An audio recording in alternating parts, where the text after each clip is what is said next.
August 2022, Raychick falsely accused the Boston Children's Hospital of performing hysterectomies on children as part of gender-affirming care. Since August, investigators say threats of violence have come in through email, online messages, and phone calls, prompted by the hospital's transgender health program. We know that there is this direct correlation. So they're saying that Libs of TikTok falsely accused Boston's Children's Hospital of offering gender-affirming hysterectomy for young girls. The reason why people believed this, by the way, is because on Boston Children's Hospital website, they have a video of their own talking about gender-affirming hysterectomies. Here it is. Gender-affirming hysterectomy is very similar to most hysterectomies that occur. A hysterectomy itself is the removal of the uterus, the cervix, which is the opening of the uterus, and the fallopian tubes, which are attached to the sides of the uterus. Some gender-affirming hysterectomies will also include the removal of the ovaries, but that's technically a separate procedure called a bilateral oophorectomy. All right, that's horrifying. A part of this same report was talking about how they're performing top surgeries on young girls. That's where they cut out the breasts of young girls. That's what this whole report was. Now, Boston Children's Hospital came out saying, no, that is just for our division for 18 plus at Boston Children's Hospital. Although there's been conflicting reports of that, let's just assume that that is correct, okay? Let's just assume that that's correct.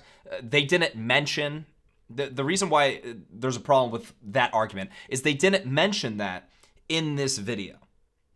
So they didn't let you know about that in this video. We're just assuming it's correct, okay? And let's also continue to assume it's correct.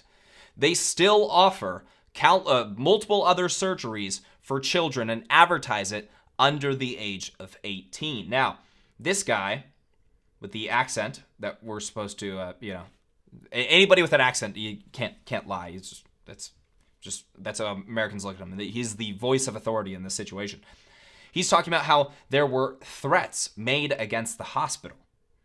So some psycho person decided to make threats against a children's hospital, and that's because of this post. That's what they're saying.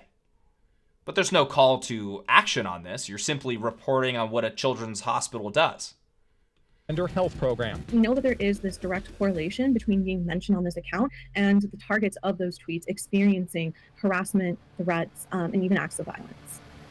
While the hospital does offer some gender-affirming care, like chest reconstruction for patients 15 and over with parental permission, it explicitly does not offer hysterectomies to under 18-year-olds.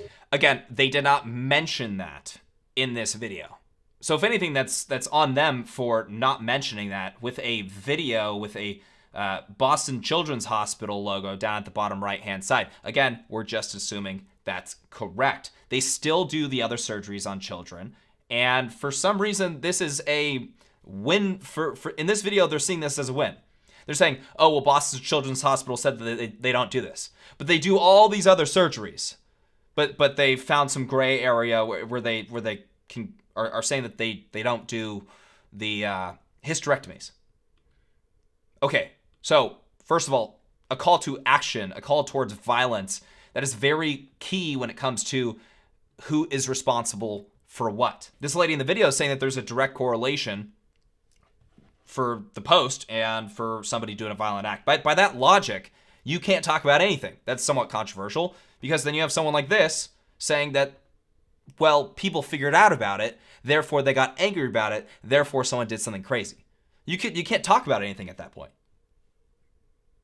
If there's not a direct call to action, then it is not Libs of TikTok's fault that somebody did something crazy.